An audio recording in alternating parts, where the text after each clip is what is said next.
kamote! Welcome to Pulila National High School.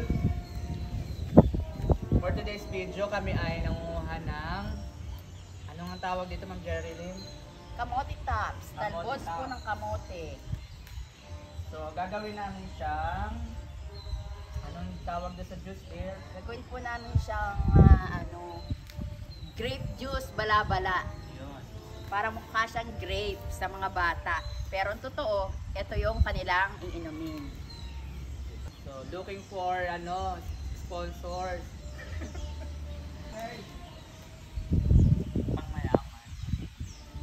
Para maging healthy ang mga bata dahil karamihan po sa kanila ay mga mapuputla. Kailangan nating dagdagan ang kanilang iron. Iron pala to. Iron. Tinatanong sa akin kani.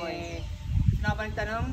Ikaw kuya, kung anong makukuha dito sa Iron at saka syempre with calamansi. So may vitamin C. Vitamin C.